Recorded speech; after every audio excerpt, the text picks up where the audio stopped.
Hello. All the talk coming off the talk about forgiveness got me to be thinking about when we're at that stage, it's generally we're starting to really look at the relationship. If we're at the point that we're trying to get through anger, it means we're through something and we're trying to get to the other side, right? A lot of times that involves us now reaching out to people. Whose ear are you bending? Are you turning to someone? And you may find that person reluctant to even understand why your story is more than 4 words long, right? Yeah, we've all had that happen. And, you may not get them to understand. And we're going to go through it together, the whole cycle. And what is it? When I say let's go through it, what is it? How much will you tell someone? Admit to? How much will you leave out that you put up with or that you did, how you behaved in reaction? Definitely you'd leave out a lot of what they did, especially if it's new off the breakup and half of you thinks you might go back. You're not going to tell, you're dying to talk to someone you're about to bust, so you break down, you're telling people things, but you're going to still withhold. Am I right? Okay. When I was younger, I remember thinking and hearing, movies, books, whatever, somebody cheats on someone. And I remember thinking, because I was so doe-eyed view of the world, and then I would leave them. Of course you would leave them. That's it. Done. Big 14-year-old knows the world, right? Then you get older and you realize, and you know couples, and you realize things happen and people work things out and there's human nature and blah, blah, blah, blah, blah. It's not as cut and dry as you think. That's an example of not having any enlightenment in that department, right? As a kid, my idealistic version. You'd leave them. What do you mean? Somebody cheats on anybody. That's an impossibility. You can't have that. That happened to me in adulthood. A little bit before I learned about narcissism, actually. Not much before it. A friend of ours was going out with somebody for a long time. And she caught him on a dating site. And my quick reaction was, well, that's it. She leaves him. It's over. I don't even understand why are we still having this conversation. Done. And the friend in between us who was relaying me the information said, well, she's coming over tonight. We'll chat with her. I didn't understand. About a year later, I learned about narcissism. And the very first act of transgression that my narcissist did to me was go on the same dating site. And I didn't leave him. 1 year later. I couldn't understand why she wasn't leaving her guy. But now I'm in it and I'm not leaving. Because now I'm in it.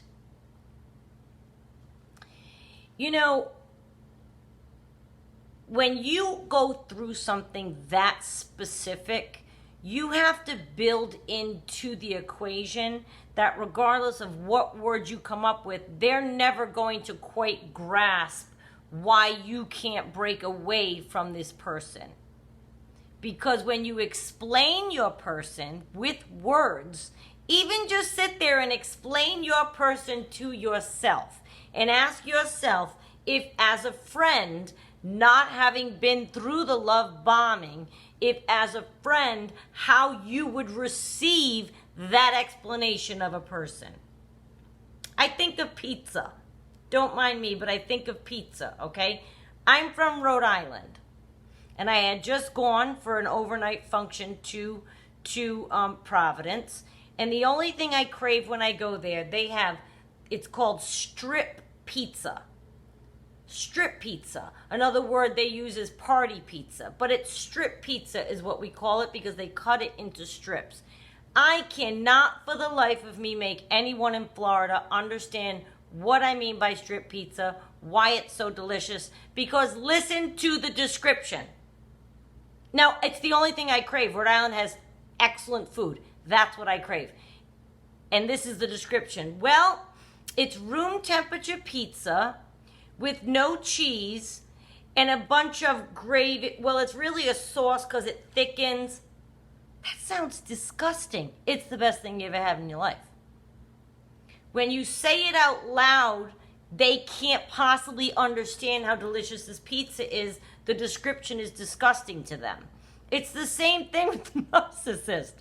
I was eating the pizza with my uncle. I'm like eating it with my uncle, and I'm going, this is the best thing ever. But again, I told him, I go, isn't it funny how Uncle, I tried in Orlando to explain to people, and I told him the description. He goes, that does sound gross. It's the same thing. You say out loud, well, my narcissist, and just pick one or two things. Well, this is what happened, and you know, I caught him on a dating site, or I caught him talking to another girl on the phone, or you can't follow that up with, but he says it didn't mean anything, but he says he'll never do it again, but he said, they weren't love bombed by your narcissist. They don't even need to meet your narcissist.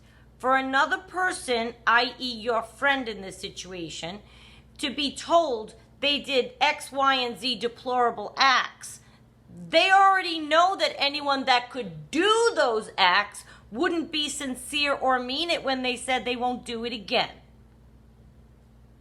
So they're already on to your narcissist. Now you're thinking in your mind, because I tried this. I had somebody catch a few things and I said, but you didn't know, you don't know how he treats me when, and the person said, okay, all right, Renee. But then I come to realize, you know why? Because just because they're bringing you coffee in bed every single morning doesn't make for a nice person. They're doing that to manipulate you.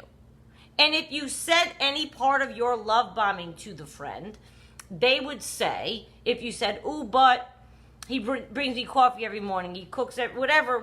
I'm talking about things he's doing, but because there probably aren't any nice examples of how he treats you, the being, right? Maybe you could come up with some words, but he tells me that he's never been in love before, whatever. You know what the friend would say? Probably something like, so he's nice to you. Their bar is probably higher than yours. Maybe. If they've never been in this situation, God help them, then their stuff is tighter to the point, or their bar is higher, or they didn't have a weak moment to let something like this in. Thank God they don't understand it. I hope nobody understands it. But if you're going to try to explain to them the love bombing, they're going to kind of just go, so he was nice to you. He was courting you. That's called pursuit, Renee. It's called respect. That's called love. That's called, do you know what I mean? But then if you turn around and try to explain, so they're not even going to see or grasp the love bombing part that they get you. They're just going to see it as acts of kindness that maybe their partner did for them too, but it wasn't followed up in their situation with a bunch of transgressions. So they can remain liking that act of getting the coffee for me every morning because it was real with their partner. With you, it's just manipulation that they were doing it for. So to recount our love bombing, first of all, is going to mean nothing to your friend because of the acts of transgressions that you just shared. They kind of look at it like, so he was nice, now he's not. For whatever reason, Renee, they don't even need to understand narcissism. For whatever reason, Renee, he changed into a person that could do this, this, and this. Bye-bye. I don't necessarily think that we will ever fully let somebody understand unless they've been through it. You're never ever going to think strip pizza sounds delicious with the description that I gave you, right? My 10-year-old self or 15-year-old self is never going to think, oh yeah, stay, work it out, you two cheated, you'll be all right. As an adult, you learn, yeah, people get through things and they work it out and they're all right. A friend isn't trying to be judgmental. They're not. But they're looking out for you, and they might get to a place of having had it with watching what you're going through. And you know deep down inside you've only shared with them a fraction. And you even know it. You say to yourself, God, if they knew everything, they would absolutely think I am the biggest idiot for staying. Say 100 things happen to you. Maybe you told them 2 things and they already think that you should have left. Inside you're thinking, oh my God, if they ever knew the real truth. We got to be easy on our friends because they're not trying to be judgmental. It's very easy. I was the year before it happened to me about a dating site. What do you mean she's going to stay with him? I don't even understand that. You catch him, you're done. There might have been more to it than I think.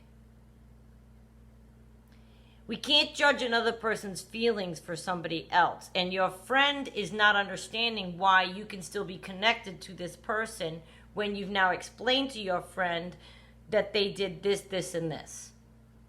They don't understand the addiction that was part of it, which I'm going to make more videos on that because it's been a long time since we've talked about that.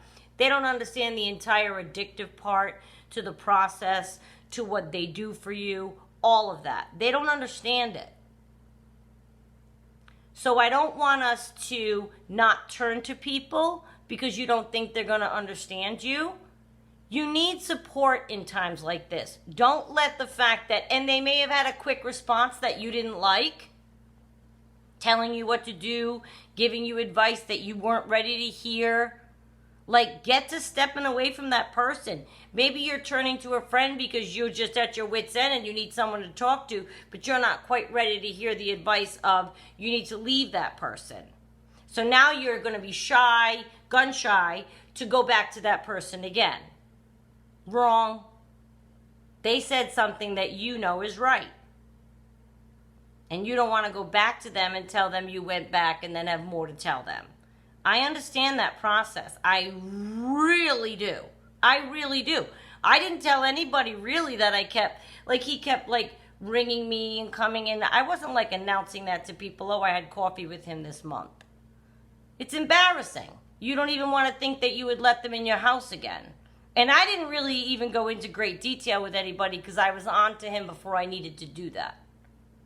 I didn't need, because when we go to people, I think we're looking for something, aren't we? Maybe just to vent. But sometimes we want maybe to be told, oh, it wasn't that bad. Maybe he'll change. Maybe he's really sorry. Maybe he really won't do it again. If you have a friend that's telling you those things and you know your guy is a narcissist, my pronoun is he, guy, him, whatever your pronoun is. But if you're going to your friend and they're trying to help you, that's a very nice person. I can see why they're trying to comfort you. But if you know you're with a narcissist and you've watched enough of these videos and heard enough, kindly tell them, I appreciate you trying to be positive, but this isn't the kind of person that gets better. I'm here because I need the support of how I'm to break away from this person, or I need the support to deal with these acts of transgression because there are more coming if I don't leave. They don't change, you would be saying to your friend. You don't need to educate them about the entire disorder, but you can let them know that you know in your heart, it's okay to stop trying to comfort me because in my heart I know, no, you don't even understand half of it. There's more. He's not going to change. Maybe it would help them understand if you are more forthcoming, if we are more forthcoming to them about the truth of the matter. They may be someone like me that's never heard the word narcissism. They don't know it's a disorder. They're just listening to you describe this snake and they're telling you need to leave this person. And you may know you want to, but you might know you're not quite at the end of the cycle yet. You think I got a couple more rounds in me. I got a little bit more hope in me. I'm going to go back in. Everyone goes through their cycle on their own journey. And regardless of what a friend says or doesn't say to you, or you're going to do what you want anyway. The best we can do in making our friends understand is be as open and honest with them as you can be with yourself.